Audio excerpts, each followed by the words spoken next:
Okay, so basically, as expected, the topic tonight is the fact that Nancy Pelosi introduced legislation that would have basically, how should I say, up to $30,000 of student loan debt would basically be forgiven. So basically what the situation is this. There's $1.6 trillion in student loans right now, and $1.3 trillion of that is federally held student loans, right? So basically, apparently this bill, the first bill died that would have given funding, and as you know, would have given you your Trump welfare check that's supposed to be coming $1,000, and I think it's supposed to be $500 per child in your household. Now, you already know goddamn well that $1,500 is basically nothing. That's almost just enough to buy your, how should I say, some supplies, you know, some food, maybe some supplies. But that's damn sure not enough to pay your rent and damn sure not enough to pay your mortgage. It's like, the bottom line is you still got to eat. And that's the reason why part of the package is supposed to also include mortgage moratoriums. There's no rent moratorium for now, because the problem is landlords own these buildings. They got to pay mortgages. But I think under the circumstances, I'm pretty sure whoever's collecting all that money is, you know, I guess they're trying to be flexible because they already know that there's no money coming in. I mean, coronavirus has fucked this entire country in a level where every single level of infrastructure that depends on humans being there and congregating is basically, you know, not happening. So here's, you know, Hannity, and he's doing his regular spiel because, like, first of all, and I like saying it like this because, first of all, you already know I have no respect for Fox News. I already see what they've basically been doing. They've been doing two things. Number one, they've been running interception for Trump and his horrible response, and they've been trying to do their best to pump it into your mind that Trump's response has been great and it's been fabulous, which it has not been. The second thing that they were doing was that they were making light of this, because I remember watching that idiot Greg Gutfeld and his stupid, not funny show, and they were busy talking about, oh, this is just the flu. You don't have to worry. It's just the flu. Just remember to watch it. Then you come to find out that this coronavirus is a lung ripper. This thing is turning people's lungs into porridge. So the bottom line is they're doing their best to play defense for Trump. But the reality is that all these Trump supporters who live in the bubble and watch this bullshit, they think that Trump is doing just fine because they've been told that shit over and over by fucking noobs just like this. And the reality of the fact is the administration has shown nothing but incompetence dealing with this. The doctors are saying close everything down, and Trump's like, nah, we should open shit up. It's like, motherfucker, you're not a scientist, you're not a doctor. You're not smarter than this guy over here, okay? You think you're smarter than everybody, you're not. Your economy is in the fucking toilet. You can't even argue your economy's doing great no more because it's not. And I'm still waiting for some Trump supporters to tell me just how well their 401k is doing. And since I don't believe a word any of them say, they can show me what it looks like on paper, since I believe what the bank shows them in a statement, but I don't believe a damn word they say. So that's number one. Fox News has been basically handing out disinformation, and they've been playing support for the Trump administration.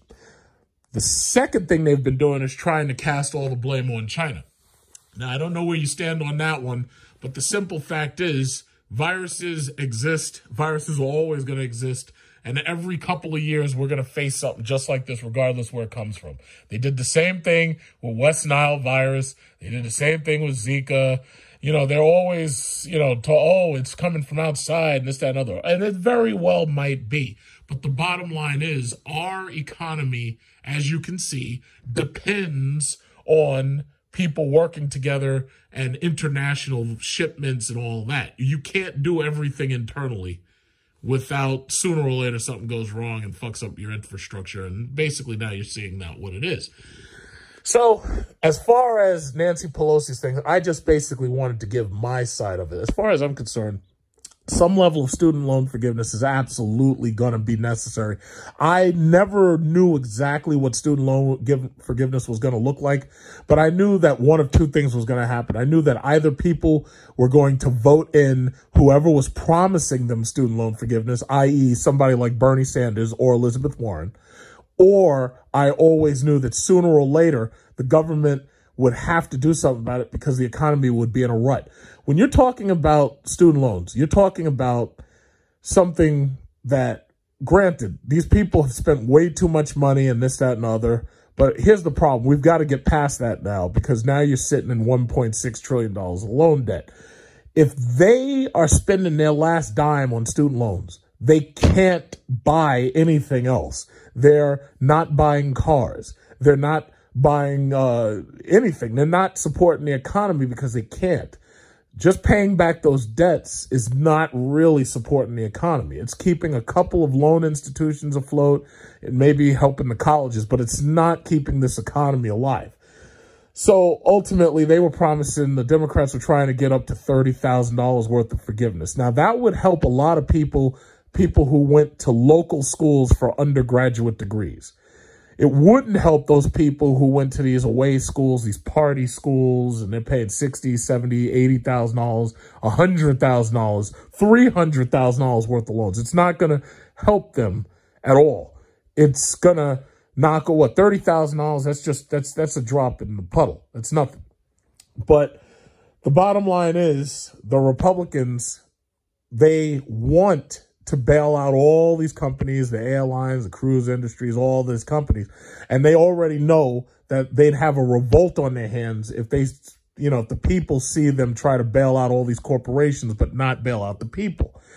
So their idea to bail out the people is, first of all, we're going to give these corporations this money to keep them from closing down. And second of all, what we're going to do is we're going to hand you some Trump welfare checks, $1,000 for your welfare ass, $500 for your welfare kids. That's what they want to do. So they're basically trying to pay you off. So I guess they're trying to spin this as if, okay, Trump's going to hand out welfare checks, so that's why you should support him in November.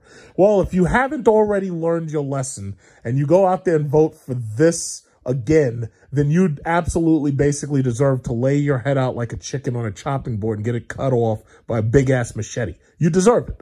So if you haven't learned your lesson from Bush and his disastrous economy of 2008, and you haven't learned your lesson from Trump and, oh, the economy's doing great. It's doing better than ever. It's riding higher than ever. It's like the Dow's almost 30,000. We're almost 30,000. If you haven't learned your lesson, well, I can't really help you. You're just going to have to suffer and pain. And that's it. That's all I can offer you. So while I do kind of think that it's unfortunate that the Democrats would pick now to have to try to talk about loan forgiveness, I do understand the reason why they're doing it. $30,000 is a massive stone around some people's necks. And imagine if you only had 10 or 20 or something like that, a $30,000 loan forgiveness would wipe that out, and it would allow you to actually be participating in the economy again. The biggest problem is student loans are so out of control at this point that it's destroying an entire generation of what should have been American consumers and American credit card debtors. They can't take out any loans. They can't afford anything. So they're not contributing to the economy the way they need to be because they've got this massive stone around their neck. Meanwhile, we're bailing out corporations. So basically, you have to look at it like this. Either you have bailouts or no bailouts. And me personally, I'm against them. But in this case, there's no choice. They've left us with absolutely no choice. If they don't do something quick, you're going to have chaos. You're going to have robberies. You're going to have all you people who went out and bought guns and you think that's going to protect you. It ain't going to protect you when somebody clubs you over the fucking head with a brick. It's like you won't even see it coming. It's like these people are going to end up desperate. And in desperation, people will do crazy shit. So my suggestion is that the government do what it is going to do, stabilize this situation as best as possible. We're losing so much money every single day. Like here in New York City, we make over like $300 million a day. We are losing so much money. There are people who have not filed their taxes. They got to push the tax deadline back to freaking July. Or it may even end up being later than that because they haven't even finalized that shit.